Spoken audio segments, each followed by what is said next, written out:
안녕하세요. 나무아카데미입니다. 저희는 내신 및 모의고사 대비 다양한 국어학습 자료를 제공하고 있는 문제은행 사이트입니다. 오늘은 2026년 중1 2학기 지학사 1단원의 먼키 스패너를 함께 살펴보도록 하겠습니다. 소설이 되게 긴데요. 그래도 재미있게 읽을 수 있을 만한 요소들이 있어서 술술 익히셨을 것 같아요. 일단 주인공이 처해 있는 상황부터 확인해 보도록 합시다. 팔자 늘어졌구나 싶다. 자, 나는 왜 팔자가 늘어졌냐면요. 지금 엄마가 부재한 상황입니다, 여러분. 어머니가 부재한 상황이라서 엄마가 맨날 평소 같으면 잔소리를 할 텐데 다저녁 때까지 교복도 안 벗고 소파에서 뒹굴고 심지어 엄마가 현금 10만 원이 든 봉투까지 주셨어요. 자, 그러면서 내가 돈 생기면 사야지 했던 것들끼리 생각하면서 와, 해방감, 자유감 이런 것들을 느끼고 있습니다. 하지만 나 혼자서 있는 것이 아니었죠. 바로 여동생이 있었습니다. 나는 이 여동생을 돌봐야 하는 대상으로 생각했기 때문에 호기라는 표현을 사용하고 있는 거고요. 이 동생 하나는요, 아직도 집에서 아기 취급을 받으며 세상 편하게 살고 있다고 합니다. 하나 가스불 못 켜게 하고 칼 못 만지게 하고 유리컵도 절대 주지 말고 라고 하면서 엄마는 하나에 대해서 염려를 하고 있으며 나에게 하나를 잘 돌보기를 부탁하고 떠났습니다. 그런데 지금 뭔가 수월한 상황은 아니에요. 화장실에 전등불이 나갔기 때문이죠. 나와 여동생 하나에게 닥친 어려움이 되겠습니다. 화장실 불이 안 들어오면 진짜 불편하잖아요, 여러분. 이런 경험 있으실지 모르겠네요. 뭐 샤워를 하거나 볼일을 볼 때마다 화장실 문을 반쯤 열어두고 봐야 되거든요. 이 소설의 주인공과 동생 하나도 그렇게 볼일을 봤다고 합니다. 그런데 문제는 끝이 아니죠. 바로 세면대 물도 내려가지 않는 겁니다. 이제 두 번째 어려움에 해당이 되는 거고요. 세면대 안에 비누 거품이 물 넘칠 듯 가득 차 있었다고 합니다. 자, 그런데 나는 일단 해결을 해보려고 이제 배수구 마개를 막 찾았대요. 그거를 누르면은 이제 물이 내려갈 거라고 생각을 했는데 해결이 안 됐죠. 자, 불이 안 들어오는 화장실과 물이 안 내려가는 세면대의 상황에 처한 겁니다. 우리 이런 것들을 나쁜 일들이 생겼는데 또 생겼다고 해서 조금 어려운 말로 설상가상이라고 하고요. 관련된 속담으로는 엎친 데 덮친 격이라는 표현이 있습니다. 이제 이런 것들을 묻는 문제도 출제될 수 있으니 잘 확인해 주시기 바라겠습니다. 아무튼 왜 세면대가 막혔는지 생각을 해봤더니요. 어제 오늘 세면대에서 머리를 감았대요. 내 머리도 감고 동생인 하나의 머리도 감겼다고 합니다. 그런데 여러분 세면대에 우리 특히 여자친구들은 경험을 해보셨는지 모르겠는데 세면대에서 머리를 감거나 앞머리를 자르면 그 머리카락 때문에 세면대가 막혀버려요. 그래서 세면대에서는 절대 씻으면 안 되거든요. 이 주인공은 몰랐던 거죠. 하나 머리도 제법 길다라고 이야기를 하면서 내가 생각을 했을 때 누군가에게 눈에 띄는 것이 좋다고 생각을 해서 동생 하나의 머리를 길게 기르도록 했다고 합니다. 자, 아무튼 나와 우리 동생 하나, 우리 자매는 둘 다 치렁치렁한 머리채를 휘날리며 사는 중이고 나도 머리가 긴가 봐요. 엄마는 일 끝나고 집에 와 쉬다가도 두꺼운 테이프를 손바닥에 뒤집어 감고 방바닥이며 거실 바닥에 떨어진 머리카락들을 찍찍 찍어내곤 했다고 합니다. 긴 머리카락 때문에 매일 그렇게 청소를 하시는 거죠. 자, 아무튼 이렇게 머리카락 때문에 막힌 세면대를 뚫기 위해서 내가 바로 향한 곳이 있습니다. 만년철물점이에요. 자, 만년철물점 할머니한테 말을 했어요. 세면대가 막혔다라고 했더니 할머니께서는 한성설비라는 곳을 가리켰다고 합니다. 이 한성설비는 세면대, 화장실, 싱크대, 막힌 건 뭐든 다 뚫어주는 곳이라고 했대요. 그래서 얼마쯤 하냐 했더니 5만 원이라고 합니다. 자, 그런데 아까 나는 엄마한테 용돈으로 10만 원을 받았어요, 여러분. 그런데 10만 원 중에 출장비를 5만 원을 내버린다라는 건 조금 나에게 피해가 크죠. 이렇게 내가 당황하니까 이 철물점의 할머니께서는 비싼 물건들은 너네 척척 사면서 왜 일하는 사람한테는 돈을 안 주려고 그래? 하면서 비판적인 태도도 보이고 있습니다. 너 돈 아까우면 그러면 관리사무소에 한번 가봐 라고 말씀을 해주십니다. 아파트에 이제 관리사무소가 있죠. 이제 가서 관리사무소에 말씀을 드렸어요. 이제 세면대가 어제부터 물이 내려가지 않는다고 말씀을 드렸는데 나는 문득 엄마가 집을 비우며 나에게 당부한 내용이 떠오릅니다. 엄마는 집에 오면 보조 걸쇠까지 다 잠그고 있으라고, 누가 와서 벨을 눌러도 문 열어주지 말라고, 누구세요? 묻지도 말고 그냥 가만히 있으라고, 그리고 어디 가서 집에 없다는 말 엄마가 없다는 말 절대 하지 말라고 했었거든요. 그래서 내가 관리사무소 아저씨께 말을 하려다가 멈췄습니다. 그리고 나는 동생을 데리고 외숙모 집으로 향하게 되는데요. 외숙모는 임신을 한 상태예요. 그래서 나는 밥을 차려 먹기 위해서 외숙모 집에 온 건데 임신한 외숙모가 조금 힘들어하는 모습을 보이니까 미안한 마음도 들었다고 합니다. 그래서 외숙모가 별일 없지? 라고 묻는 말에 아무 일 없다라고 이야기를 한 거죠. 여러분, 여기서 나의 모습이 어떤가요? 나는요, 동생을 잘 챙기기도 하고요. 그다음에 외숙모를 걱정하거나 배려하는 태도도 보이고 있어요. 무척 어른스럽고 동생도 잘 챙기는 씩씩한 성격임을 알 수가 있겠습니다. 나의 성격을 묻는 문제도 출제될 수 있으니 잘 확인해 주시기 바랍니다.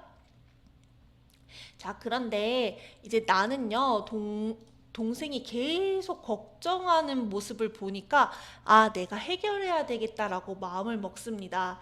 그러면서 막힌 세면대 뚫는 법에 관한 동영상을 20개쯤 살펴보고 자전거 가게 사장님께 가서 멍키 스패너를 빌리게 되죠. 이래서 소설 이름이 멍키 스패너였나 봐요.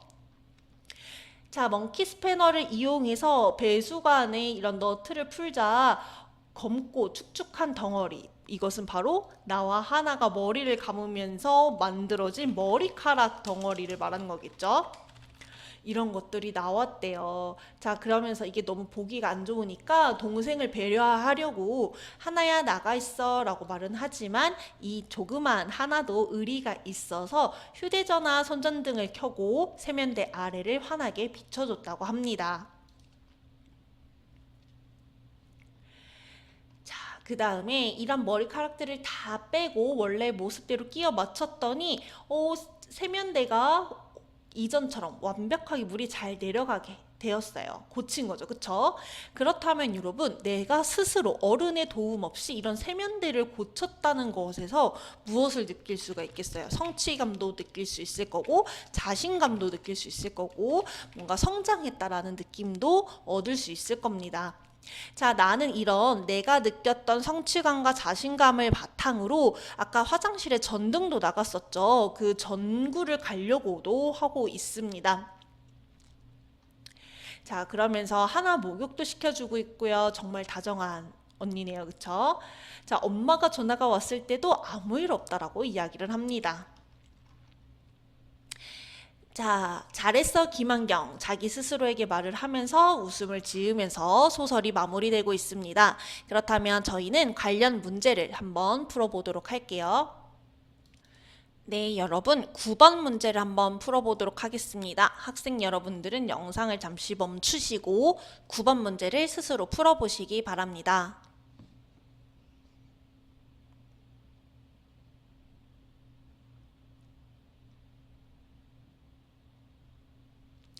네, 문제를 잘 풀어보셨나요? 적절하지 않은 것은 몇 번이죠? 네, 5번이 되겠습니다. 5번이 왜 틀렸어요? 근심이 가득 찬 동생 하나의 얼굴을 외면했음에도 결국 불편함을 이기지 못하고 세면대를 고치는 것을 보아 실리적인 성격인 것 같아 라고 하지만 나는 하나의 얼굴을 외면하지 않았어요. 여러분, 함께 지문에서 살펴보도록 하겠습니다. 이 부분 한번 보세요. 자, 하나가 세면대를 계속 힐끔거리고 나를 빤히 올려다보았고 나는 그 하나의 눈동자를 봐버렸기 때문에 본인이 고치겠다고 마음을 먹었어요. 그렇기 때문에 하나의 얼굴을 외면했다라는 설명은 적절하지 않은 것이 되겠습니다. 더 많은 학습 자료는 저희 나무 아카데미를 확인해 주시고요. 오늘도 영상 시청해 주셔서 감사합니다. 안녕하세요. 나무 아카데미입니다. 저희는 내신 및 모의고사 대비 다양한 국어학습 자료를 제공하고 있는 문제은행 사이트입니다. 오늘은 중1 2학기 지학사의 1단원 정서를 표현하는 글쓰기를 함께 살펴보도록 하겠습니다. 그 전에 지문에 제시된 1000원이라는 작품의 제재 개간을 함께 짚어보고 가도록 하겠습니다. 이 글의 갈래는 수필인데요. 여러분, 수필이라는 것을 들어보셨나요? 수필은 서술자가 자신의 경험, 겪은 일을 바탕으로 무엇인가 교훈과 깨달음을 전하는 갈래를 수필이라고 합니다. 그러다 보니 성격은 당연히 경험적이고 교훈적이 되겠죠. 자, 그렇기 때문에 글쓴이의 진솔한 감정과 표현이 잘 드러나는 것도 수필의 특징이 되겠습니다. 교과서에 제시된 1000원이라는 글은 힘들 때 힘이 되어주는 따뜻한 위로를 주제로 하고 있으며 글쓴이의 개인적 경험이 시간의 흐름에 따라 서술되고 있습니다. 글쓴이의 정서가 직접적으로 드러나고 있고요.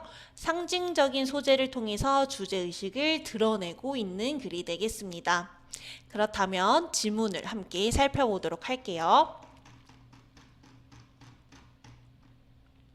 가끔 그런 때가 있다. 나 스스로도 이유는 모르겠지만 그 기분이 땅굴을 파고 들어가는 우울한 때 그 할머니를 만난 게 딱 그런 때였다.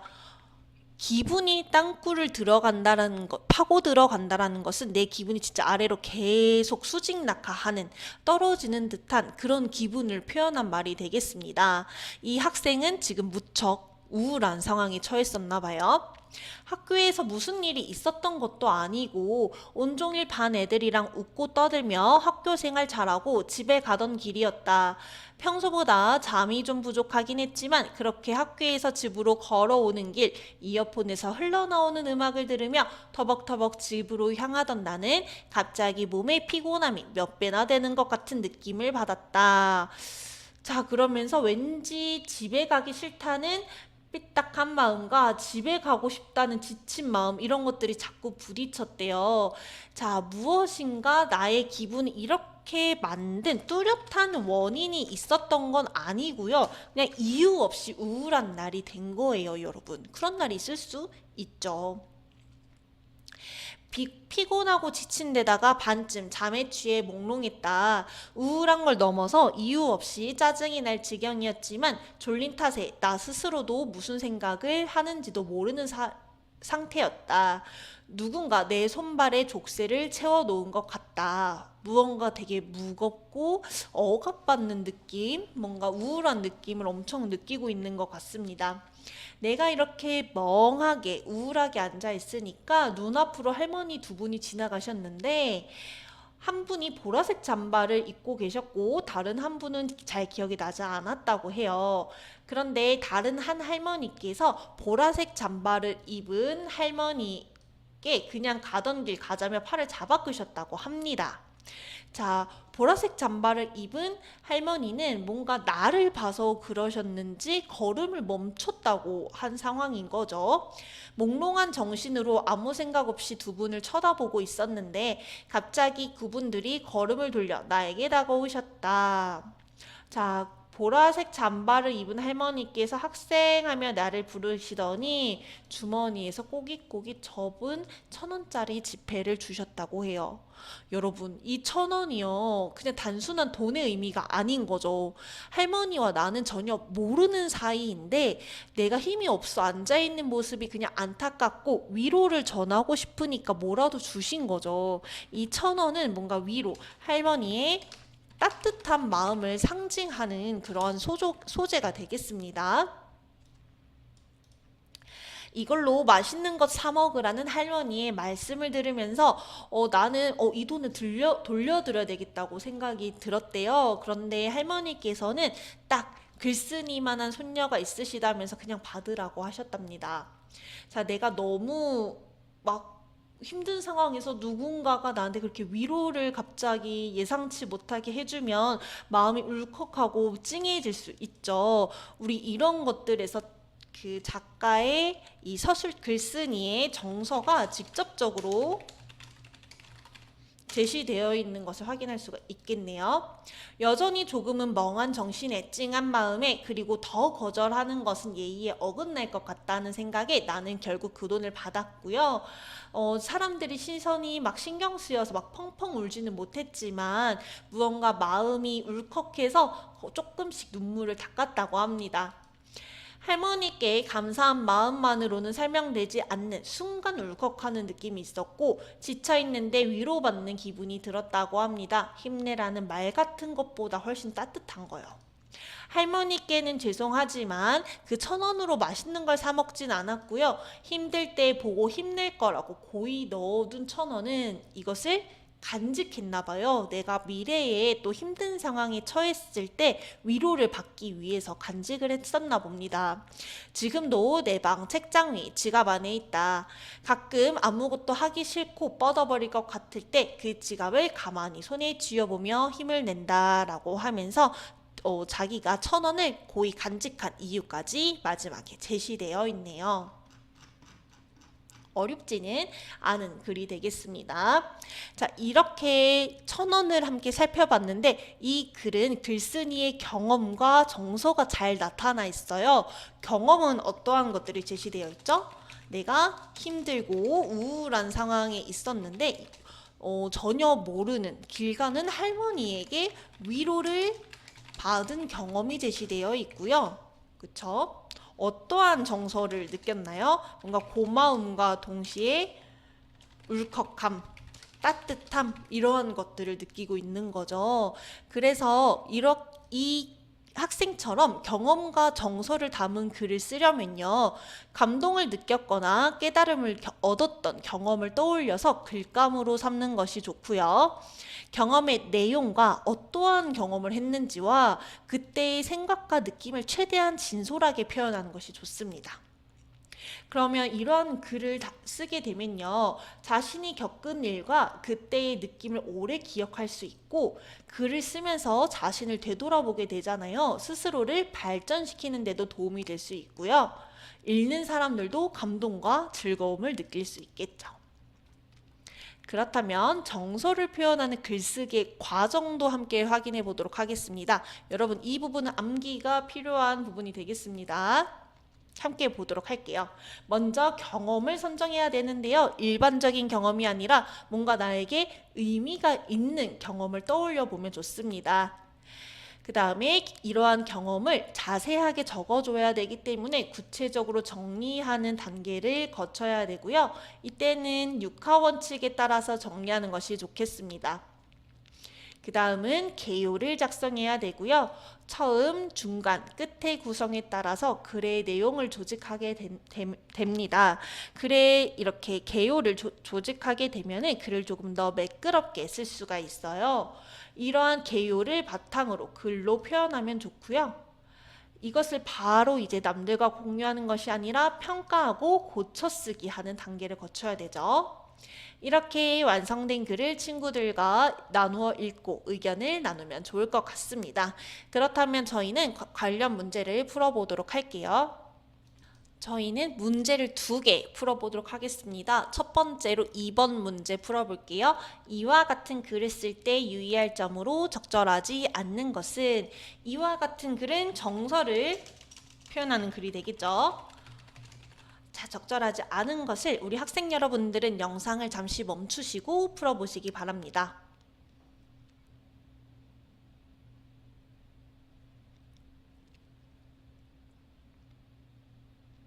네, 정답은 몇 번이 되죠? 바로 2번이 되겠습니다.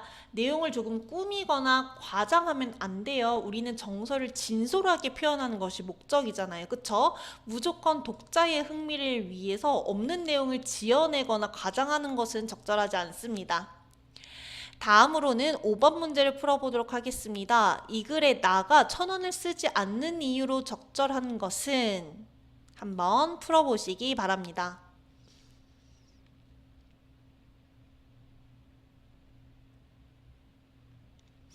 네, 정답은 몇 번이 되죠? 바로 5번이 되겠습니다. 나는 할머니에게 받은 1,000원을 쓰지 않았어요. 왜냐하면 앞으로 또 나한테 힘든 일이 있을 때 이 1,000원을 보고 힘을 얻을 수 있을 수 있을 것 같아서 쓰지 않은 거죠. 해당 단원에 대한 강의는 여기서 마무리하도록 하겠습니다. 더 많은 학습 자료는 저희 나무 아카데미를 확인해 주시기 바랍니다. 감사합니다. 안녕하세요. 나무 아카데미입니다. 저희는 내신 및 모의고사 대비 다양한 국어학습 자료를 제공하고 있는 문제은행 사이트입니다. 오늘은 2026년 중1 2학기 국어 지약사 2단원 단어의 짜임과 세마를 함께 살펴보도록 하겠습니다. 우선 형태소의 개념에 대해서 함께 공부를 해보도록 하겠습니다. 여러분, 사과나무라는 단어를 예로 들어볼게요. 사과나무를 쪼갠다면 어떻게 쪼갤 수가 있나요? 바로 사과와 나무로 쪼갤 수가 있습니다. 그쵸? 그런데 이 사과와 나무는 각각의 뜻을 지니고 있는 말이에요. 그런데 이 사과를 사와 과로 나눌 수가 있나요? 만약에 나누게 된다면 우리가 기존에 알고 있던 그 사과의 의미가 사라지게 됩니다. 그쵸? 그렇기 때문에 사과는 사랑 과로 나눌 수가 없어요. 이렇게 더 이상 나눌 수 없는 뜻을 가진 가장 작은 말의 단위를 우리는 형태소라고 합니다. 아시겠죠? 사과나무가 여기 있다는 문장이 되겠고요. 이것을 단어로 쪼개게 된다면 사과나무가 여기 있다로 쪼개게 되겠죠. 여러분, 그 가 같은 경우는 조사인데요. 조사는 단어로 인정이 되는 품사입니다. 그러면 이러한 단어를 다시 한번 형태소로 나누게 된다면요. 사과, 나무, 가, 여기, 잇, 다로 나눌 수가 있어요. 그런데 이 서술어 부분을 어려워하는 학생분들이 많을 거예요. 우리 한번 예시를 들어보도록 할게요. 여러분, 먹다라는 단어가 있습니다. 그런데 우리 이런 서술어들은 여러 가지 형태로 활용을 할 수 있죠. 한번 활용을 해볼까요? 먹고, 먹어서, 먹었기 때문에 이런 식으로 활용을 하고 있어요.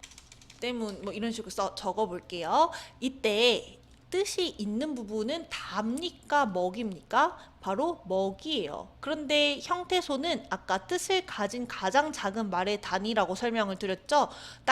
따라서 이런 먹다와 같은 동사들도, 동사 형용사들도 이런 식으로 형태소로 나눌 수가 있는 것입니다. 있다의 경우에도 it의 뜻이 있기 때문에 it과 다로 구분을 해준 거예요. 자, 그런데 이러한 형태소는요, 기준에 따라서 총 4가지로 나눌 수 있는데요. 바로 자립 형태소와 의존 형태소, 실질 형태소와 형식 형태소로 나눌 수가 있습니다. 자, 첫 번째 기준은 바로 홀로 쓸 수 있는가인데요. 홀로 쓸 수 있는 형태소, 손과 거울, 우리 앞서서 함께 봤었던 나무, 사과, 나무 이런 애들도 홀로 쓸 수 있죠. 바로 자립 형태소로 구분이 되고요. 우리가 아까 함께 확인했었던 조사나 이런 서술어의 구성 요소들은 의존 형태소로 구분이 됩니다. 혼자서 쓰일 수 없고요. 다른 말과 함께 의존하여 쓰일 수 있기 때문이죠. 두 번째 기준은 실질적인 의미가 있는가인데요. 만약에 이 형태소가 실질적인 의미를 가지고 있다면 실질 형태소, 아니다, 형식적인 뜻만 있다라는 경우에는 형식 형태소로 구분을 합니다. 예쁘다 같은 경우는 아까 동사처럼 예쁘의 뜻이 있어요. 그렇기 때문에 이 부분이 실질 형태소로 들어가게 되고요.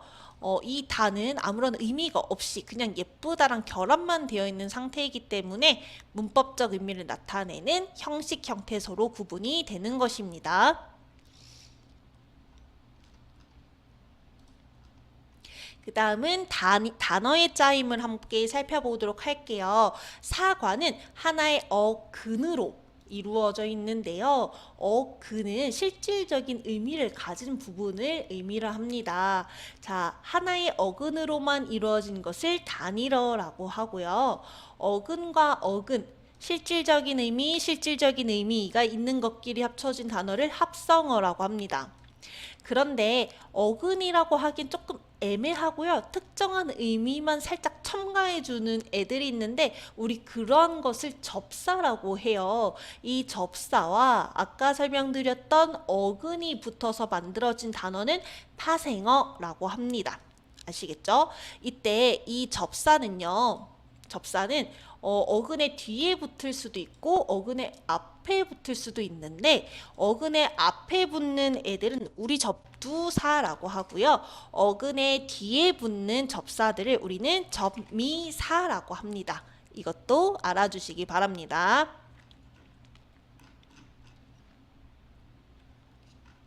그렇기 때문에 여러분은 이 합성어와 파생어를 잘 구분을 해주셔야 되는데요. 특히 파생어를 아는 것이 되게 헷갈려요. 햇밤의 햇, 헛수고의 헛, 잠꾸러기의 꾸러기 등이 전부 다 접사인 것 알고 계셨나요? 네, 몰랐던 친구들이 더 많으실 것 같은데 우리 이번 기회로 확실하게 알아두도록 합시다. 다음으로는 새말의 형성과 짜임입니다. 자, 새로운 말들이 요즘 정말 많이 생기고 있죠. 드론이란 말도 옛날에 없었고요. 엄빠 이런 것들, 뭐 통컵 이런 단어들이 요즘 많이 만들어졌습니다. 이런 새말들이 생겨난 이유는 정말 다양한데요. 새로운 사물이나 개념이 생겨날 경우에는 이를 지칭하는 말이 필요하니까 새말이 만들어지겠죠. 공기청정기. 옛날에는 공기를 왜 깨끗하게 만들어? 그런 기능이 어디 있어? 이런 상황이었기 때문에 공기청정기라는 말이 없었겠지만 요즘에는 이런 것들이 정말 잘 나오고 있죠. 두 번째, 빠르게 의미를 전달하고자 하는 의도에서 맞점, 비범, 열릴 이런 줄임말들이 사용되고 있고요.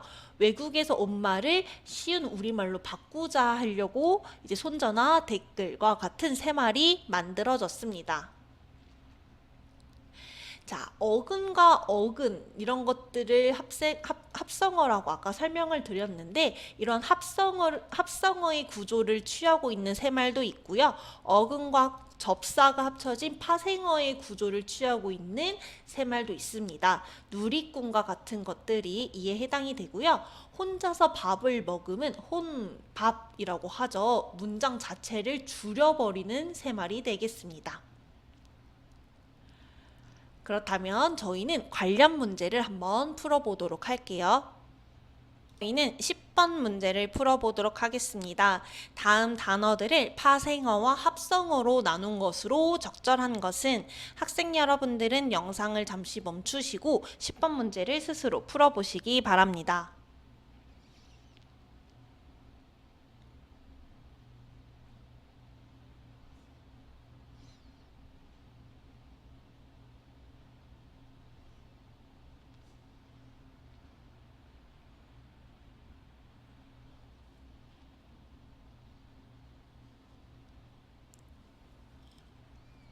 네, 정답은 몇 번을 고르셨나요? 바로 3번이 되겠습니다. 그 전에 우리 파생어와 합성어의 개념을 다시 한번 정의하고 갑시다. 파생어는요, 접사와 어근이 붙어서 만들어진 단어고요. 이때 이 접사는 어근 앞에도 붙을 수 있지만 어근 뒤에도 붙을 수 있다고 설명을 드렸습니다. 그 다음에 파생어가 있다면 합성어가 있었죠. 이 합성어는 뜻을 실질적으로 가진 부분인 어근과 어근이 합쳐져서 만들어진 단어 구조가 되겠습니다. 그렇다면 여러분 하나씩 살펴볼게요. 먼저 군밤입니다. 어근은 밤이 될 거고요. 구는 접사가 됩니다. 돌다리는요, 돌과 다리로 나눌 수 있는데 둘 다 어근, 어근이 되겠습니다. 돌다리는 합성어가 되겠습니다.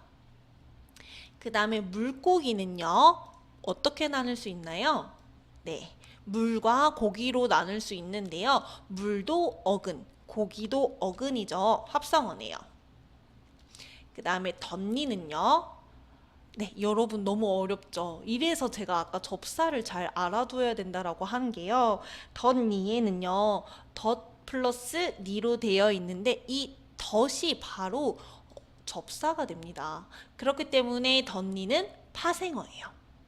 그 다음에 손발은요, 손과 발로 나눌 수 있죠. 손도 어근, 발도 어근이기 때문에 손발은 합성어가 되겠습니다. 그렇기 때문에 군과 그 다음에 덧이 접사이기 때문에 얘네 둘은 파생어로 구분을 해줘야 됩니다. 이를 잘 구분한 것이 3번 선지가 되겠네요.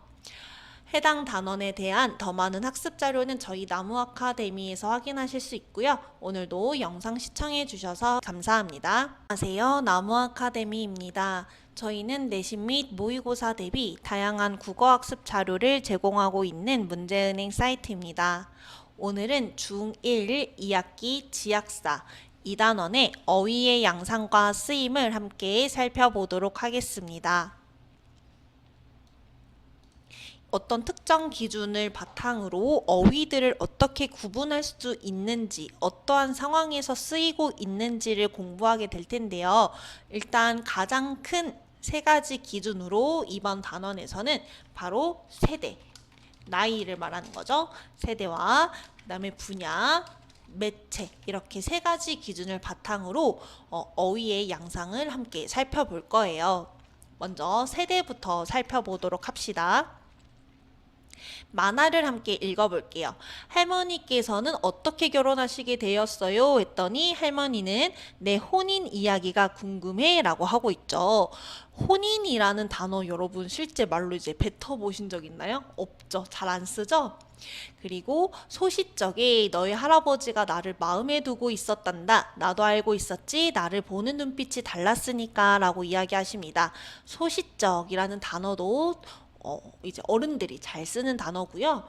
썸 타고 있었던 거예요. 이야기를 합니다. 자, 썸은 할머니들이 잘 안 쓰시겠죠. 바로 이 학생이 쓰는 단어가 되겠고요. 서로 호감을 느끼는 것을 너희들 말로는 썸 탄다고 하는구나. 재미있는 말이네. 할머니도 할아버지를 마음에 뒀지. 그래도 청혼할 줄은 몰랐는데 어느 날 갑자기 청혼을 한 거야. 자, 할머니께서는 청혼이라는 말씀을 하셨고 이 할머니의 말에 학생은 프로포즈를 받으신 건가요? 그때는 프로포즈를 청혼이라고 했었죠? 라고 말을 합니다. 자, 우리 이 짧은 대화에서도 할머니가 쓰는 단어와 학생이 쓰는 단어가 다르다라는 것을 느끼셨을 거예요. 네, 이렇게 도표로 정리되어 있는데요. 우선 할머니는요, 뭔가 한자어도 많이 사용하시고요. 예스러운 어휘를 사용하는 양상을 보이고 있습니다. 하지만 학생의 경우에는요, 뭔가 영어도 많이 외래어도 많이 사용을 하고요. 줄임말도 사용하는 양상을 보이고 있습니다.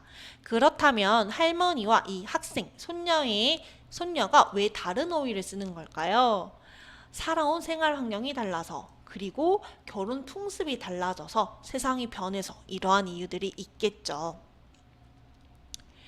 자, 이렇게 쓰는 어휘가 다를 때는요, 의사소통이 원활하게 이루어지지 않을 수도 있는데요. 이럴 때는 말하는 사람에게 뜻을 직접 물어보거나 앞뒤 상황이나 맥락을 통해서 짐작을 하거나 혹은 사전을 찾아보는 방법을 사용해서 그 단어를 이해할 수 있겠습니다. 두 번째로는 분야입니다. 만화를 보도록 할게요. 김다운 선수 아까는 희생 번트를 댔었죠? 이번에는 스퀴즈 번트를 댔군요 라고 이야기를 합니다. 여러분 번트, 스퀴즈 이런 단어 아시나요? 야구를 좋아하는 친구들은 잘 아실 것 같은데 야구에 관심이 없는 학생분들은 잘 모르실 것 같아요. 아니나 다를까 이 친구가 물어봅니다.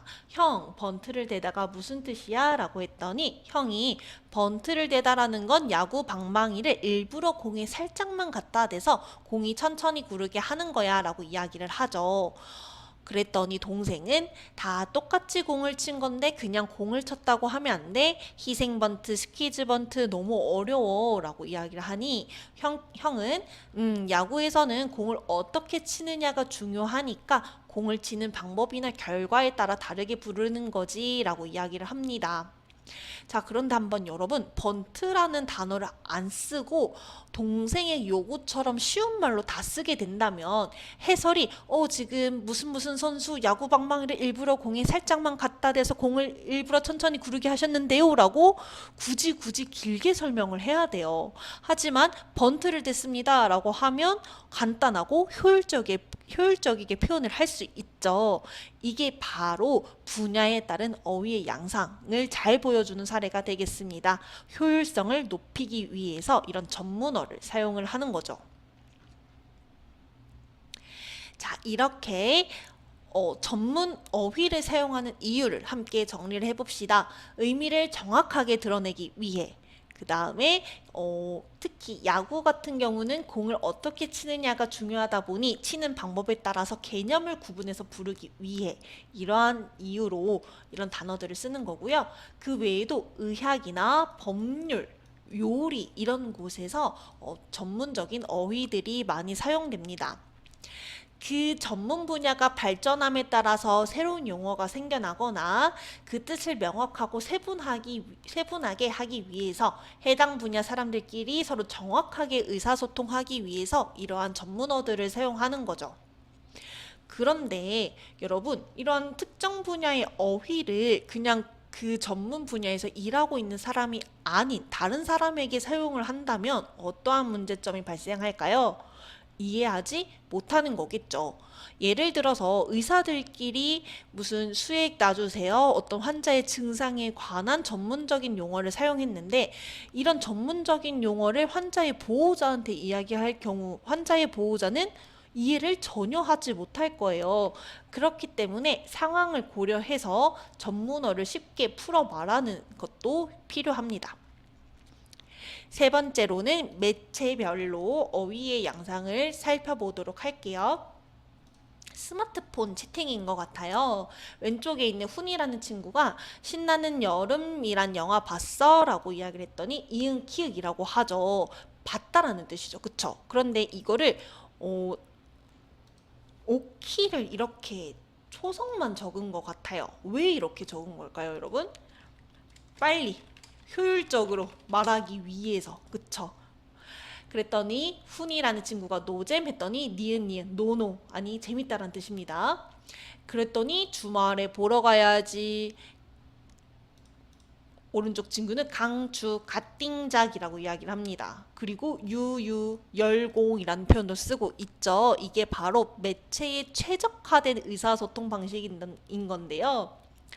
소통 범위는요 당연히 적인 범위가 될 거고요. 친구들끼리 이렇게 말하잖아요. 그쵸? 소통 속도는 매우 빠릅니다. 실시간 소통이 가능하고요. 목소리보다는 문자를 이용하죠. 자, 온라인 매체에서 사적인 대화를 나눌 때는 줄임말이나 비속어, 은어 등을 사용해서 의사소통하는 경우가 많습니다. 빠르게 의사소통하는 것이 중요하기 때문에 말을 줄여서 하거나 아까 열공 같은 단어가 되겠죠. 자음이나 모음을 탈락시켜 간편하게 대화한다. 니은, 이응, 키읔 이런 것들이 될 겁니다. 또한 재미를 위해서 새로운 말을 자체적으로 만들거나 비속어 등을 사용하기도 하죠. 자, 이러한 유행어나 새말은 갑자기 생겨나고 사라지니까 상대가 이해하기 어려운 경우도 많습니다. 그렇기 때문에 여러분 유행하는 말이라고 무조건 썼다가는 상대한테 뭔가 무례를 저지를 수도 있어서요. 정확한 의미가 무엇인지, 생겨난 배경 등이 무엇인지 정확하게 파악한 후에 사용해야 해요. 나쁜 말인 줄 모르고 사용했다가 이제 기분이 상하는 경우가 발생할 수도 있으니까요. 단어의 탄생 배경도 꼭 고려를 해야 합니다. 만약에 단어의 탄생 배경이 좋지 않았는데 내가 이걸 모르고 사용한다면 상대방에게 부정적인 인상을 줄 수도 있겠죠.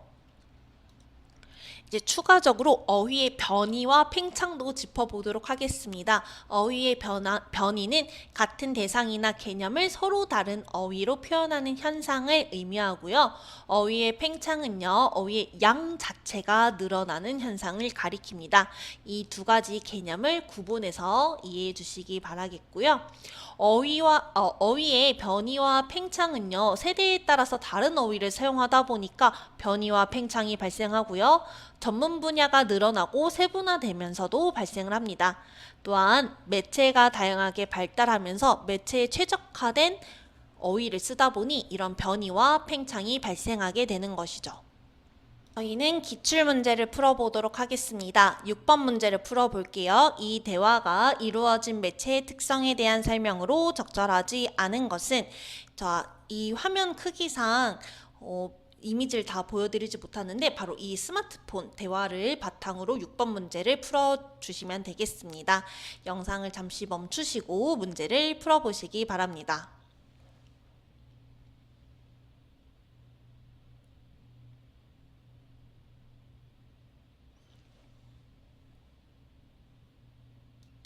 네, 여러분 적절하지 않은 것은 몇 번이죠? 바로 4번이 되겠습니다. 음성이나 영상통화 기능 없이가 틀렸죠. 요즘에는 이 채팅방 자체에서도 음성통화가 가능하고요. 그 다음에 영상통화도 가능을 합니다. 그렇기 때문에 오직 글자로만 대화한다는 설명은 적절하지 않습니다. 나머지 1번, 2번, 3번, 5번은 해당 매체에 사용된 어휘의 특징으로 적절한 설명이 되겠습니다. 해당 단원에 대한 더 많은 학습 자료는 저희 나무 아카데미를 확인해 주시기 바랍니다. 감사합니다. 안녕하세요. 나무 아카데미입니다. 저희는 내신 및 모의고사 대비 다양한 국어학습 자료를 제공하고 있는 문제은행 사이트입니다. 오늘은 중1 국어 지약사 3단원의 추론하며 읽기를 함께 살펴보도록 할게요. 이번 단원에서 여러분들이 꼭 짚고 넘어가야 될 것은요. 독자의 뭔가 배경 지식이나 글에 나타난 정보 등을 바탕으로 글에 드러나지 않는 뭔가 의도나 관점을 추론하면서 읽는 것이 중요한 목표가 되겠습니다. 이러한 학습 목표들을 중점적으로 하여 2개의 지문과 1개의 광고를 함께 살펴보도록 할게요. 내가 버린 옷은 어디로 갈까? 라는 글인데 이 제목을 통해서 우리는 또 무엇인가 추론해 볼 수 있죠. 사람들이 버린 옷에 대한 내용을 하겠구나. 내가 입고 버린 옷이 환경에 미치는 영향에 대해서 이야기를 하겠구나 라는 것을 확인해 볼 수가 있겠습니다. 아니나 다를까 옷과 환경의 관계라는 소제목으로도 이러한 내용을 추측해 볼 수가 있어요. 글쓴이는요, 많은 옷을 사고 그것을 함부로 버리는 요즘의 문제 상황을 제시하고 있고요. 더 이상 필요가 없는 옷이 의류 수거함에 버려진 다음에 어디로 갈까라는 질문의 형식을 통해서 독자들이 스스로 한번 생각해 볼 수 있도록 유도하고 있습니다. 사실 우리도 그렇잖아요. 옷을 의류 수거함에 버린 이후로는 이 옷이 어떻게 될지에 대해서는 한번 생각을 해본 적이 없는 것 같아요. 그런데 우리가 이렇게 버린 옷은 바로 환경 오염의 주범이 된다고 합니다. 그래서 여러분 사실 우리가 먹고 버리는 그런 일반적인 쓰레기보다 옷에서 나오는 미세 플라스틱이 엄청 심각하다고 해요. 실제로 이런 물 같은 것들을 분석을 해봤을 때 의류에 사용되는 플라스틱들이 거의 추출이 된다고 합니다. 그런데 이게 너무 남일이 아니라 우리는 또 그 물을 마시기도 하잖아요. 네, 정말 심각한 상황인 거죠. 환경오염의 주범이 된다라는 표현을 통해서 글쓴이가 옷을 버리는 일 자체를 부정적으로 짐작하고 있다는 것도 우리는 추론해낼 수가 있고요. 이런 식으로 표현 방식이나 사용된 어휘에서 글쓴이의 뭔가 관점을 추론해낼 수도 있다는 거 확인해 주세요. 인간은 태어나서 죽을 때까지 옷과 함께 살아간다. 지금 이 순간에도 세계 각지에 새 옷들이 마구 쏟아지고 있다. 지구에서 한 해 동안 만들어지는 옷은 무려 1000억 벌에 이른다고 합니다. 우리가 입는 옷은 섬유로 만드는데 천연 섬유도 친환경적이라고 생각하면 잘못됐대요. 우리가 가지고 있는 일반적인 통념을 지적하고 있습니다. 그 천연 섬유에 사용되는 면의 원료는 목화인데 이 목화를 생산하기 위해 매년 전 세계 농약의 10%, 살충제의 25%가 사용되기 때문이라고 합니다. 이 농약을 뿌리는 과정에서 토양과 공기가 오염될 뿐만 아니라 2만여 명의 사람들이 농약 중독으로 죽기까지 한다고 하네요. 또한 합성 섬유는요, 석유를 원료로 해서 만들어지는데 이 생산 과정에서 이산화탄소가 엄청나게 많이 배출되고요. 합성 섬유 중 하나인 폴리에스테르의 경우 면직물에 비해 이산화탄소 발생량이 2배가 넘는다고 합니다. 그리고 여러분 청바지나 옷에 그런 색깔을 입히는 과정, 그런 염색 과정에서도 좀 환경에 악영향을 끼치는 것들이 엄청 많이 나온다고 해요. 그럼 파란 물을 입히고 하는 그 물들을 진짜 어떻게 해결할 수 있는 방법이 없잖아요. 그쵸? 합성 섬유로 만들어진 옷은 재활용이 어려워 대부분 땅에 묻히거나 소각이 되는데요. 전 세계적으로 연간 9,200만 톤의 의류 폐기물이 쏟아지는데 이 중 재활용 비율은 12% 밖에 되지 않는다. 여러분, 뭐뭐밖에 되지 않는다 이런 표현에서도 뭔가 글쓴이가 옷을 버리는 일에 대해서 부정적인 관점을 가지고 있음을 짐작해 볼 수가 있고요. 여기서는 독자가 검색을 한 내용에 해당이 됩니다. 이런 식으로 배경 지식을 활용해서도 글을 이해해 볼 수가 있어요. 이 글쓴이는 옷을 만들 때 각종 염료와 표백제 같은 화학물질은 심각한 수질 오염을 일으킨다라고 하면서 심각한 이런 표현들을 통해서 글쓴이의 의도를 다시 한번 추론을 해볼 수가 있고요. 그 다음에 몸살을 앓고 있다. 이런 표현들을 통해서도 알 수가 있죠.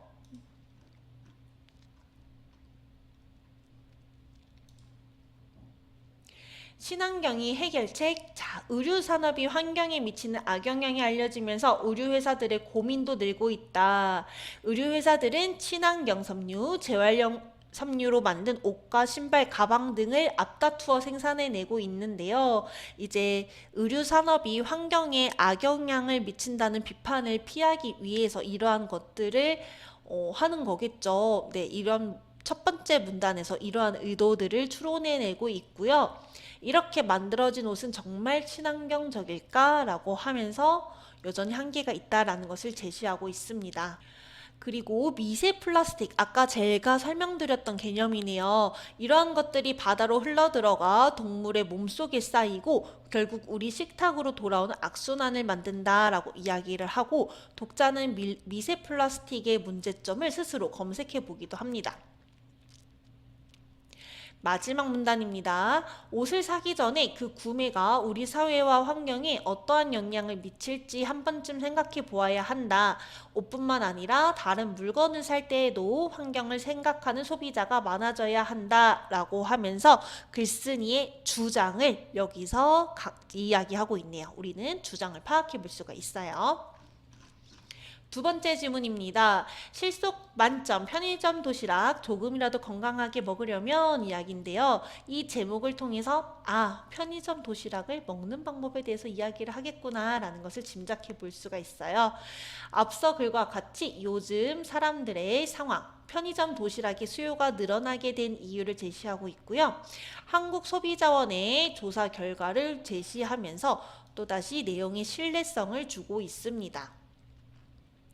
조금 특이한 점이 있다면 이 글에서는 이렇게 도표를 제시하고 있는데, 이 도표는요 이제 사람들이 편의점 도시락 섭취 시 같이 먹는 식품에 대한 건데요. 이게 한눈에 들어오니까 너무 좋죠. 사람들은 편의점 도시락과 컵라면 작은 컵을 가장 많이 먹는다고 합니다. 우린 이러한 것들을 통해서 어떠한 음식을 사람들이 도시락과 함께 섭취하는지를 한눈에 확인할 수 있을 뿐만 아니라 이거 좀 나트륨 너무 많이 먹는 거 아니야? 와 같은 그런 뭔가 심각성도 느낄 수 있게 되겠죠. 자, 마지막 글에서 글쓴이의 주장이 나타나고 있습니다. 편의점 도시락은 가격과 품질도 꽤 괜찮거든요. 그런 면에서 장점이 있다.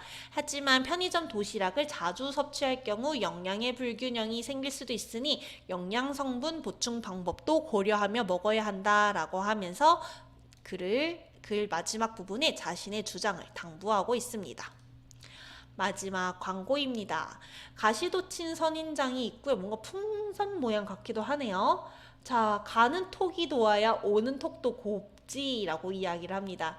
우리는 너무도 쉽게 사회 관계망 서비스에서 비속어, 은어, 막말, 욕설 등을 서슴없이 사용합니다.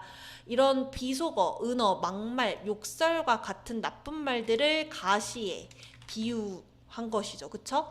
바른말 고운말 사용은 당신의 품격을 말하듯 사회관계망 서비스의 대화 예절은 당신의 인격입니다 라고 이야기를 합니다. 그리고 여러분 이게 약간 말풍선 모양 같지 않아요? 그쵸? 너무나 기발한 광고가 되겠네요. 그리고 가는 말이 고와야 오는 말이 곱다라는 이런 우리가 잘 알고 있는 속담도 인용을 하고 있어요. 자, 이렇게 참신한 표현을 통해서 사회관계망 서비스를 이용할 때 대화 예절을 지키자라는 이야기를 하고 있는 것입니다. 그렇다면 저희는 관련 문제를 함께 살펴보도록 하겠습니다. 19번 문제를 함께 살펴보도록 하겠습니다. 다는요, 우리가 순차적으로 확인했었던 의류, 그 다음에 편의점 도시락, 가는 톡이 고와야 오는 톡이 덥다 해당 광고가 되겠습니다.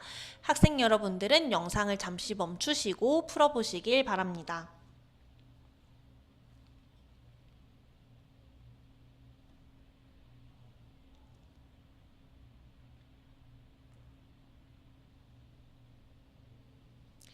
네, 정답은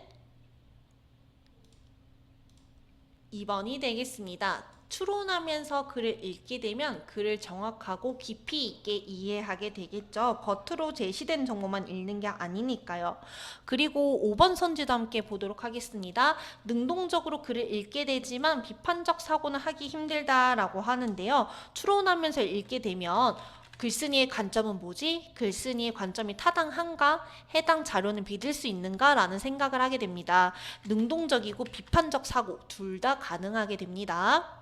해당 단원에 대한 강의는 여기서 마무리하도록 하겠습니다. 더 많은 문제는 저희 나무 아카데미를 확인해 주시기 바랍니다. 감사합니다. 안녕하세요. 나무 아카데미입니다. 저희는 내신 및 모의고사 대비 다양한 국어학습 자료를 제공하고 있는 문제은행 사이트입니다. 오늘은 중1 2학기 지약사 3단원 주장을 담은 글쓰기를 함께 살펴보도록 하겠습니다. 먼저 아래의 만화를 함께 살펴보도록 하겠습니다. 지금 화면상에 아름이가 어떤 게시판에 붙어있는 글을 보고 있는데요. 중학교 텃밭 신설 알림이라는 내용입니다. 그러면서 텃밭 가꾸기에 관심 있는 학생이나 동아리는 학교 누리집 게시판에 신청해 주길 바랍니다 라는 내용이 실려 있습니다. 이것을 본 아름이는 이번에 학교에서 텃밭을 만들어 학생들이 스스로 농작물을 가꿀 수 있도록 한데 관심 있는 학생들의 신청을 받는다던데 우리 동아리가 신청해 신청해 볼까라고 이야기를 하고 있었죠. 이렇게 동아리원들의 동의를 바탕으로 아름이는 동아리 신청을 촉구하는 글을 써보려고 합니다. 그러면서 텃밭을 가꾸자고 동아리의 다른 부원들을 설득하는 것이 목적이고요. 텃밭 가꾸기의 필요성을 담은 글을 쓰기로 했습니다. 그렇다면 아름이의 글쓰기 계획을 살펴보도록 하겠습니다. 글을 쓰기 위해서는 가장 먼저 해야 될 단계가 바로 이 글쓰기 계획인데요. 이 글쓰기 계획에 포함된 4가지 요소들을 잘 확인해 주시기 바랍니다. 이 독자는요, 그냥 독자라고 볼 수도 있고 예상 독자라고도 볼 수가 있습니다. 그 다음에 목적은 바로 설득이었죠. 어떠한 설득을 하냐면 텃밭을 함께 가꾸자고 동아리의 다른 부원들을 설득하는 것을 목적으로 하고 있습니다. 주장은요, 우리 동아리에서 텃밭 가꾸기를 신청하여 학교 텃밭을 함께 가꾸자가 주제이자 주장이 되겠고요. 이 글을 실을 매체, 이용 매체는 동아리 게시판이 되겠습니다. 이렇게 주장을 정하고 글쓰기 계획을 이렇게 주장과 글쓰기 계획을 정리를 했다면 다음 단계로는요, 근거 마련하기 단계로 넘어갑니다. 다양한 매체를 활용해서 주장을 뒷받침하는 근거를 마련해야 되는데요.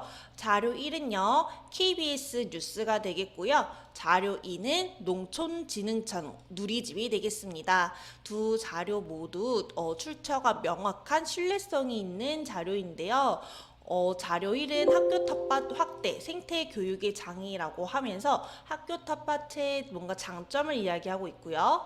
자료 2의 경우에도 학교 텃밭이 정말 효과가 있을까요? 라고 하면서 학교 텃밭은 신체 활동을 통해 아이들의 비만을 예방하고 균형 있는 영양 섭취를 도와줍니다. 라고 하면서 학교 텃밭의 장점에 대해서 이야기를 하고 있어요.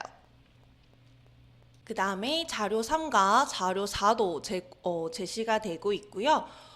자료 3은 학교에도 돌봄 식물이 필요하다는 내용이, 자료 4는 국립생태원 전시 안내의 내용이, 자료 5는 신문에서 제시된 자료인데요. 텃밭 재배 농작물 급식 활용 눈길이라는 자료가 되겠습니다. 그렇다면 이 각 자료가 주장을 뒷받침할 근거로 적절한지 평가를 해봐야 하는데요. 이때 여러분 어떠한 기준으로 평가를 해야 하냐면요. 주제 혹은 주장과의 관련성을 고려해야 되고요. 두 번째는 신뢰성이 있는 자료인지, 출처가 분명한 자료인지를 확인해 주셔야 합니다. 이 3가지 기준을 모두 충족해야만 근거로 활용할 수가 있겠습니다.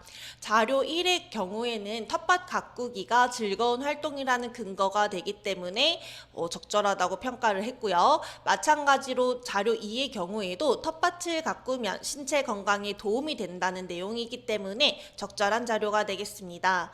자료 3도 텃밭을 가꾸면 마음 건강에 도움이 된다는 근거가 되기 때문에 적절하고요. 자료 4의 경우에는 아까 국제적 멸종위기의 식물이었죠. 멸종위기 식물을 주제로 한 전시는 주제와는 관련이 없기 때문에 근거로 활용하기엔 적절하지 않겠습니다. 또한 자료 5는 텃밭 활동의 결과를 급식에도 활용할 수 있다라는 내용이기 때문에 다른 학교의 다른 친구들과 나눌 수 있다는 또 다른 근거가 될 수 있겠죠. 자, 이렇게 뭔가 자료를 1, 5, 2, 3 이렇게 4개의 자료만 선택을 했고요. 이 각각의 자료를 근거와 연결시켜서 정리하고 있네요. 주제와 주장을 정하고 근거를 마련했다면 다음 단계로는 개요를 작성해야 합니다. 여러분, 개요는요, 귀찮더라도 꼭 빼먹지 말고 작성을 해야 되는데요. 개요를 작성한다면 글을 조금 더 짜임새 있게 쓸 수 있고요. 글의 통일성을 유지할 수가 있습니다. 짜임새가 있고 통일성이 있는 글은 읽는 사람들로 하여금 조금 더 설득하기가 수월하겠죠. 자, 그러면서 서론, 본론, 결론 이렇게 3가지로 이루어져 있고요. 이 자료도 어느 부분에서 활용할 것인지 이렇게 계획을 세우고 있습니다. 개요 작성하기까지 끝났다면 다음 단계로는 표현하기와 고쳐쓰기 단계로 넘어가는데요. 작성한 개요를 바탕으로 초고를 작성하고 이 작성한 초고를 한번 고쳐쓰면 됩니다. 농촌에 방문해서 채소나 과일을 따본 경험이 있으신가요? 와 같은 질문을 통해서 화제에 대한 독자들의 관심과 호기심을 이끌어내고 있어요. 단순히 그런 평범한 문장보다 이렇게 질문을 던지면 독자들로 하여금 뭐지? 하면서 스스로 생각해 보게 하잖아요. 그러한 효과를 주는 글쓰기 방식을 사용하고 있다는 거 확인해 주시기 바라겠고요. 저도 큰아버지 댁에 갔다가 방울토마토를 따본 적이 있는데 정말 재미있는 경험이었습니다. 라고 하면서 자신의 경험도 제시하고 있고요. 이런 재미있다라는 표현을 통해서 텃밭 가꾸기에 대한 긍정적인 관점을 드러내고 있어요. 자, 그 다음은 본론으로 넘어갑니다. 이번에 우리 학교에 텃밭이 새로 만들어지는데 우리 지구사랑 동아리에서 텃밭 가꾸기를 신청하자고 제안합니다. 목적이 제시되고 있고요. 작은 농촌 체험, 텃밭 가꾸기, 텃밭을 가꾸면 좋은 점이 많습니다. 하면서 첫째, 둘째, 셋째, 텃밭을 가꾸었을 때 얻을 수 있는 긍정적인 점에 대해서 본론에서 순차적으로 제시를 하고 있고요. 다음으로는 결론입니다. 이처럼 여러 가지 장점이 있는 학교 텃밭을 우리 동아리 부원들이 함께 가꾸어 보면 어떨까요? 라고 또 질문의 형식으로 글을 마무리하면서 동아리 부원들을 설득하고 있어요. 그런데 결론에서는 이렇게 질문 형식보다는 자신의 주장을 명료하게 표현하는 것이 좋겠죠. 이런 질문 형식은 아까 서론에서도 활용을 했잖아요. 그쵸? 자, 그 다음은 글을 평가할 때 확인할 사항이 되겠습니다. 주장의 타당성. 글을 뭔가 명료하게 표현했는지, 주장이 받아들일 만한 것인지, 다음은 근거의 신뢰성. 주장에 대한 근거가 믿을 만한지, 근거가 주장을 뒷받침하고 있는지, 다음은 조직입니다. 문단의 연결성, 문단의 연결이 자연스럽고 서론, 본론, 결론을 잘 구성하였는지, 다음으로는 표현의 적절성입니다. 명료하고 객관적인 문장을 썼는지, 맞춤법이나 어휘 사용이 적절한지. 자, 추가할 문장과 이 추가할 문장을 어디에 추가할 것인지도 지금 보완을 하고 있고요. 주장을 명료하게 표현하였는가라는 항목을 중점적으로 봤을 때 마지막 문장을 이렇게 고쳤을 수도 있겠죠. 자, 그 다음에 따라서 운동할 시간이 없다고 핑계대지 말고 텃밭을 가꾸면서 운동을 합시다. 자, 이런 부분들은 조금 더 객관적인 문장으로 표현하는 것이 좋겠죠. 운동할 시간이 없다고 핑계댄다. 이거는 사실 진짜일 수도 있잖아요, 여러분. 이거는 글쓴이의 주관적인 생각이 담긴 표현이기 때문에 텃밭 가꾸기를 하면 몸을 많이 움직이게 되어 건강에 도움이 됩니다. 라는 객관적인 문장으로 수정하는 것이 좋겠습니다. 저희 기출문제를 하나 풀어보도록 할게요. 11번 문제를 풀어보도록 하겠습니다. 학생 여러분들은 영상을 잠시 멈추시고 우리가 아까 함께 봤었던 아름이의 초고를 바탕으로 11번 문제를 풀어주시기 바랍니다.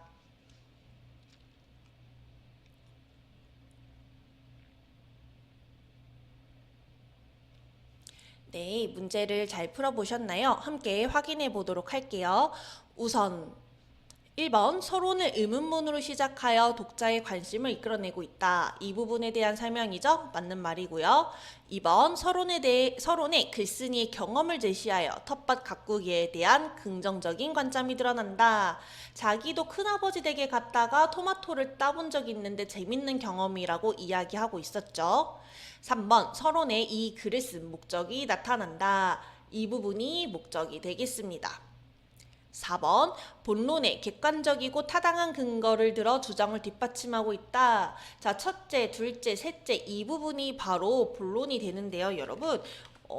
객관적이고 타당한 근거, 우리가 아까 살펴봤었던 그러한 자료들을 바탕으로 주장을 뒷받침하고 있습니다. 5번 결론에 글쓴이의 주장이 명확하고 뚜렷하게 제시되어 있다. 자, 여러분 이 부분을 한번 보시겠어요? 이 부분이 바로 결론에 해당이 되는데요. 아까 이 마지막 결론 부분을 질문 형식보다는 조금 더 명확한 표현으로 바꾸면 좋겠다라고 이야기를 드렸었어요. 그렇기 때문에 5번이 적절하지 않은 설명이 되겠습니다. 해당 단원에 대한 강의는 여기서 마무리하도록 하겠습니다. 더 많은 학습 자료는 저희 나무 아카데미를 확인해 주시기 바랍니다. 감사합니다. 안녕하세요. 나무 아카데미입니다. 저희는 내신 및 모의고사 대비 다양한 국어학습 자료를 제공하고 있는 문제은행 사이트입니다. 오늘은 중1 2학기 지학사 4단원의 슬기로운 매체 생활을 함께 살펴보도록 하겠습니다. 강연자가 발표를 하고 있는데요. 이 강용철이라는 교사분은요. 오늘 하루 얼마나 다양한 매체를 이용하셨나요? 라고 하면서 강연 내용과 관련한 질문을 청중에게 던지고 있습니다. 이러한 질문의 형식을 활용하면 그냥 평범하게 평서문으로 말하는 것보다 청중의 뭔가 관심과 호기심을 끄는데 효과적이겠죠. 정보통신 기술이 발달하면서 사람들이 이용할 수 있는 매체가 굉장히 많아졌습니다. 그 중에 개인 인터넷 방송은 이러한 변화를 보여주는 대표적인 사례라고 할 수 있습니다. 자, 개인 인터넷 방송은요, 개인이 영상과 음성을 사용해 만든 콘텐츠를 보여주고 이용자들과 자유롭게 의견을 나누는 새로운 형태의 매체라고 할 수 있어요. 그쵸, 여러분? 저보다 여러분들이 더 잘 아실 것 같은데요. 이렇게 개인이 운영하는 방송은 자신이 직접 만든 콘텐츠를 보여주고 실시간으로 채팅, 댓글 기능을 활용을 해서 쌍방향으로 소통하는 형태를 띠고 있습니다. 그렇다면 대중매체와 개인 인터넷 방송을 한번 비교해 볼게요.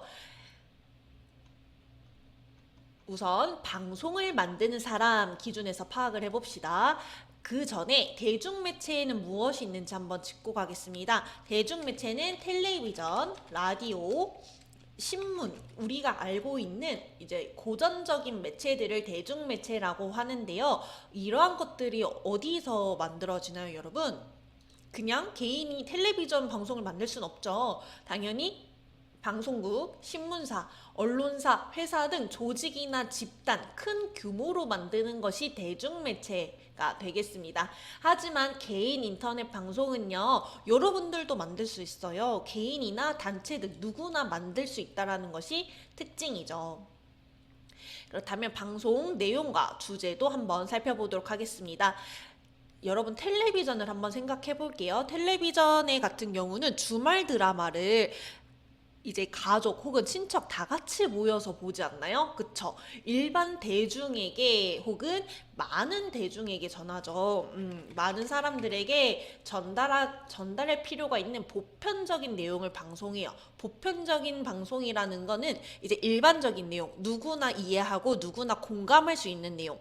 예를 들어서 날씨나 뉴스나 이런 것들은 모두에게 적용되는 내용이잖아요. 이런 보편적인 내용을 방송하는 것이 대중매체의 방송 내용과 주제가 되겠습니다.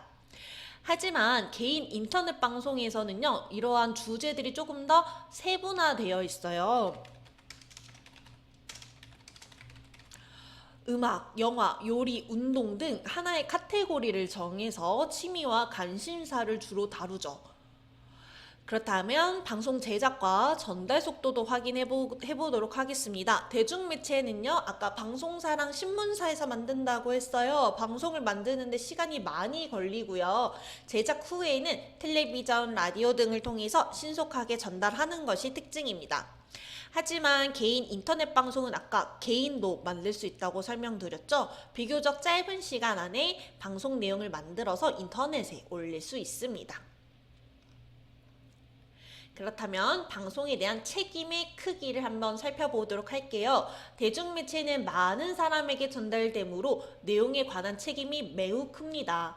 잘못된 내용이 전달되면 바로잡는 방송을 하기도 하죠. 예를 들어서 우리의 사회에 관한 뉴스를 전달하는데 잘못된 정보를 전달했어요. 이건 엄청난 책임이 따르잖아요. 그쵸?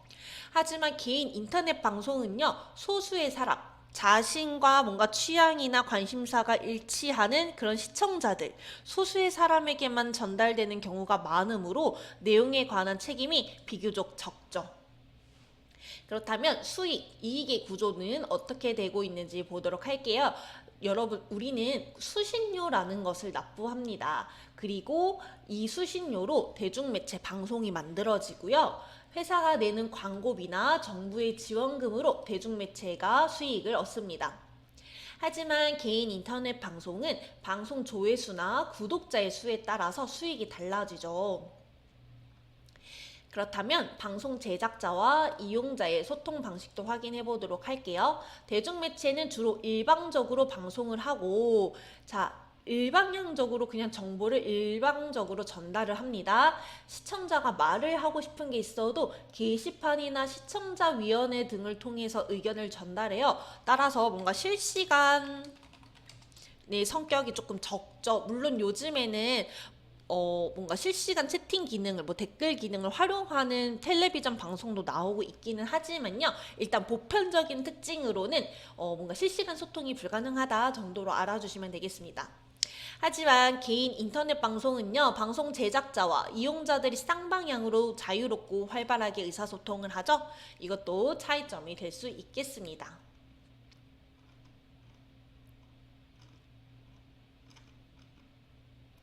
그렇다면 매체에 대한 생각 근육 키우기 또 보도록 하겠습니다. 우리는 매체 생활을 되게 현명하고 슬기롭게 해야 하는데요. 매체가 전달하는 내용을 무조건 받아들이지 말고 내용의 정확성, 객관성, 타당성을 판단해 보는 것이 중요합니다. 매체의 내용을 수동적으로 그냥 받아들이기보다는 적극적으로 참여하고 생각하고 비판적으로 사고해 보라는 의미인데요. 그러기 위해서는요, 매체의 특성을 우선 이해하는 것이 좋겠죠. 우리가 앞서 살펴봤었던 대중매체의 특성, 개인 인터넷 방송의 특성을 바탕으로 매체가 전달하는 내용의 정확성과 객관성, 타당성을 판단하는 것이 좋겠습니다. 아무래도 정확성 같은 부분은 대중매체가 조금 더 개인 인터넷 방송보다는 높죠. 그쵸? 아무래도 많은 전문가가 참여하고 검수 과정도 거치기 때문에 조금 더 정확성 같은 부분, 타당성 같은 부분은 대중매체가 좀 더 높다고 할 수 있겠습니다. 그리고 매체의 내용에 관해 서로 질문하고 평가하는 방식을 거친다면 우리 학생분들도 똑똑하고 슬기롭게 대중매체를 이용할 수 있게 될 것입니다. 그렇다면 저희는 관련 문제를 풀어보도록 할게요. 그렇다면 저희는 관련 문제를 풀어보도록 하겠습니다. 2번 문제를 풀어보도록 할게요. 기억에 대한 설명으로 옳은 것을 보기에서 모두 고른 것을 골라주시면 되고요. 여기서 말하는 기억은 개인 인터넷 방송이 되겠습니다. 학생 여러분들은 영상을 잠시 멈추시고 문제를 스스로 풀어보시기 바랍니다.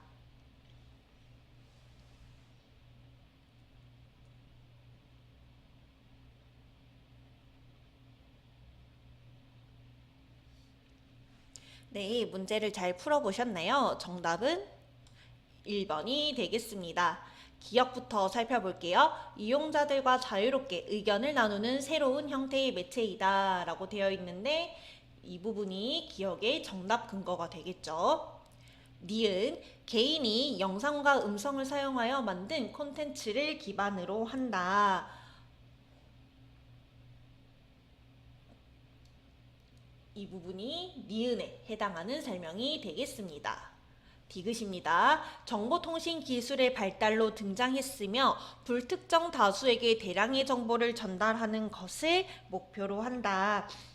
여러분 일단 정보통신 기술의 발달로 개인 인터넷 방송이 등장한 것은 맞습니다. 하지만 불특정 다수에게 대량의 정보를 전달하는 것은 개인 인터넷 방송이 아니라 무엇에 대한 특징이었나요? 바로 대중매체에 대한 설명이었어요. 그쵸? 대중매체는 불특정 다수에게 대량의 정보를 전달하기 때문에 보편적인 내용을 전달한다고 설명을 드렸습니다. 이와 다르게 개인 인터넷 방송은 이제 취향에 따른, 관심사에 따른 세부적인 주제들을 다루고 있다고 했어요. 운동, 요리 이런 것들이요. 리엘, 전문 장비를 갖춘 전문가 집단이 만든다 라고 되어 있는데 이것 또한 대중매체의 특징이 되겠습니다. 개인 인터넷 방송은 그냥 일반 개인이 자신이 직접 찍고 편집하고 빠르게 업로드할 수 있었죠. 그렇기 때문에 리엘도 적절하지 않은 설명이 되겠습니다. 해당 단원에 대한 더 많은 학습 자료는 저희 나무 아카데미에서 확인하실 수 있고요.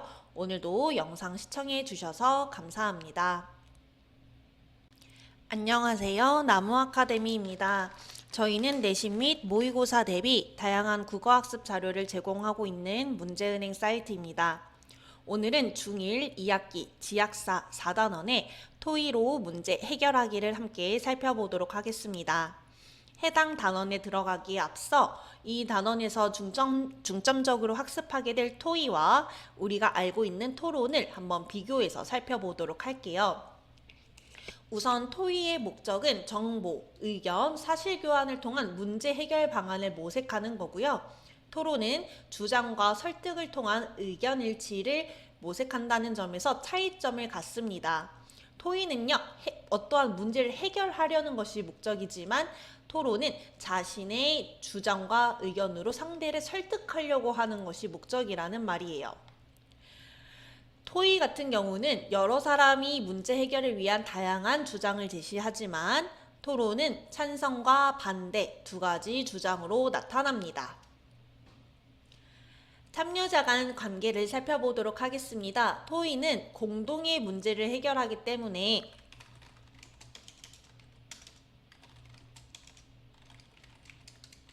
공동의 문제 해결을 목적으로 하기 때문에 상호 협력적인 성격을 띠고 있어요. 하지만 토론은 찬성 측과 반대 측이 상대 측을 설득시켜야 하는 것이 목적이기 때문에 경쟁적이라고 볼 수 있겠습니다. 또한 토의는요, 공동의 사고를 통해 다 같이 생각을 해서 최선의 해결책을 제시하고 선택하는 반면에 토론의 경우는 찬성과 반대 양측의 대립이 나타나고요. 상대의 의견을 비판함으로써 결론을 도출합니다. 따라서 토의는 문제 해결과 협력적인 사고를 요구하지만 토론은 논리적이고 비판적인 사고를 요구하죠. 그렇다면 이번 단원에서 공부하게 될 토의에는 어떤 유형이 있는지도 함께 살펴볼까요? 첫 번째 패널 토의입니다. 지식이나 경험이 풍부한 발표자들이 청중 앞에서 각자 의견을 발표하고 이 의견을 조정하는 토의를 패널 토의라고 하고요. 원탁 토의는요, 상하 구별 없이 3명에서 10명이 참여해서 자유롭게 의견을 주고받으면서 문제를 해결하는 토의를 가리킨다고 해요. 그 다음에 심포지엄인데요. 특정 주제에 대한 다른 방면의 전문가 3명에서 5명이 각자 의견을 발표한 뒤 청중과 질의응답을 하는 형식의 토의를 심포지엄이라고 하고요. 전문가들이 참여한다는 점이 조금 특이점이 되겠습니다. 다음으로는 포럼인데요. 포럼이라는 말 들어보셨나요, 여러분? 연설자가 간단한 주제 발표를 한 뒤 청중이 처음부터 토의에 참가해서 자신의 의견을 말하거나 질문하는 형식인데요. 처음부터 참여한다는 점에서 이 심포지엄과는 차이점이 있다고 할 수 있겠습니다. 그렇다면 토의의 절차를 살펴보도록 할게요. 토의 주제와 토의 발표자를 소개하는데요. 이것을 하는 역할은 바로 사회자가 되겠죠. 토의 발표자의 제안이 제시되고요. 이 제안을 바탕으로 토의 발표자 간 의견 교환이 이루어지게 됩니다. 이후에는 청중과의 질의응답이 이루어지고요. 토의가 마무리되고 있습니다. 자, 그래서 우리는 하나의 토의문을 함께 살펴볼 건데요. 우리 반이 함께한 소중한 추억을 어떤 방법으로 남길 것인가에 대해서 의견을 나누고 있는 토의가 되겠습니다. 함께 살펴보도록 할게요.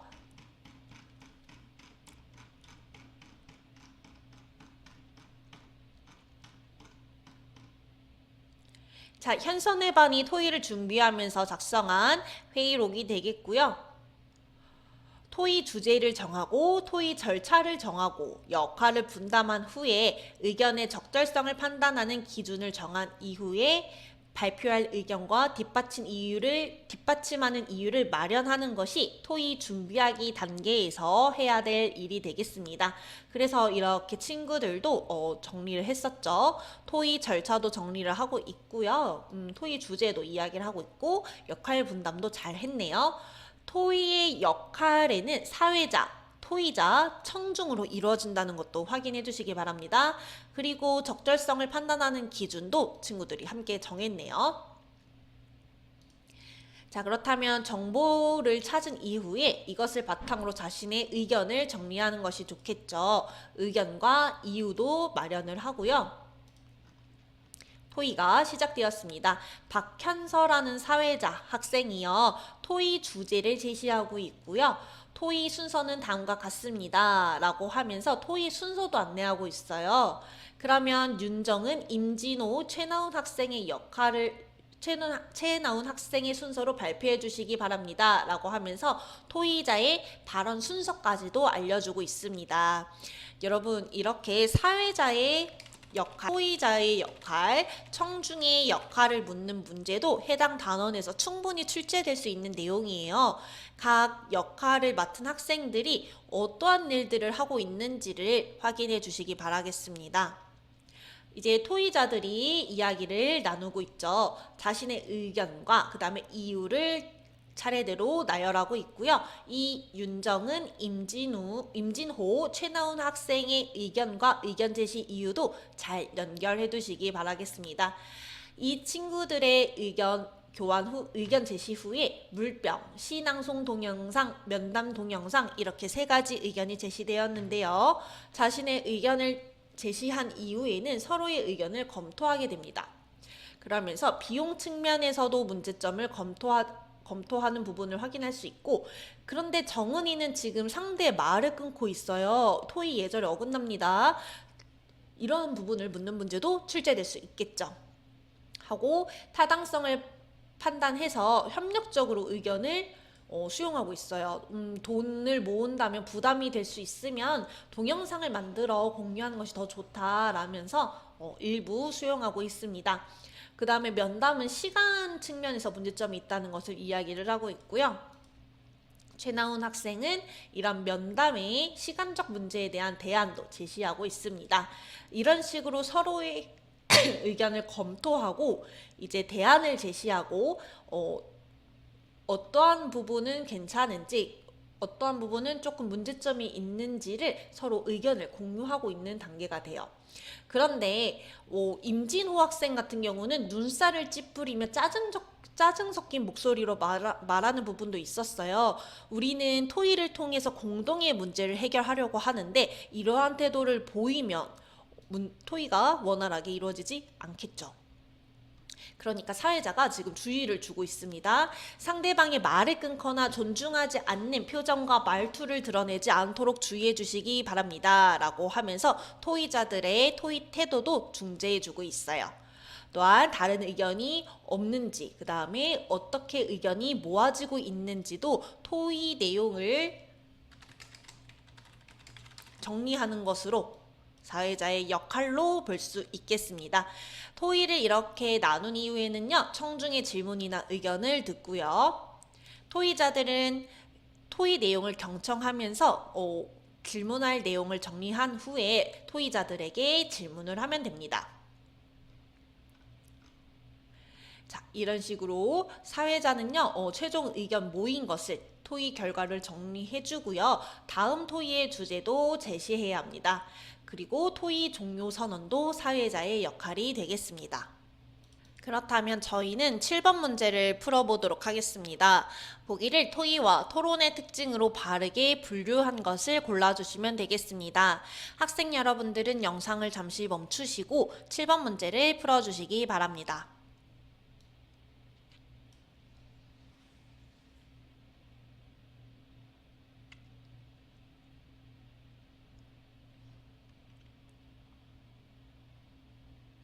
네, 문제를 잘 풀어보셨나요? 정답은 몇 번이 될까요? 바로 3번이 되겠습니다. 토의는 공동의 문제 해결. 공동의 문제 해결을 위해 참여자들이 협력해서 최선의 방안을 찾아가는 말하기라고 설명을 드렸어요. 따라서 이 니은과 디귿이 토의의 특징이 되겠습니다. 자, 반면 토론은요, 특정 논제에 대해서 찬성과 반대 측으로 나뉘어서요, 각자의 주장이 더 논리적으로 타당함을 증명하면서 경쟁하는 말하기에 해당이 돼요. 따라서 이 기역과 리을은 토의가 아닌 토론의 특징으로 봐주시는 것이 적절하겠습니다. 해당 단원에서는 말하기 방식을 평가하는 문제나 혹은 내용 일치 문제에 참여자에 대한 설명, 토의 참여자들의 역할에 대한 문제가 중점적으로 출제가 되니까요. 우리 학생 여러분들은 내용을 잘 정리해서 해당 단원에서도 좋은 성적 얻으시길 바라겠습니다. 더 많은 학습 자료는 저희 나무 아카데미를 확인해 주시면 될 것 같고요. 오늘도 영상 시청해 주셔서 감사합니다.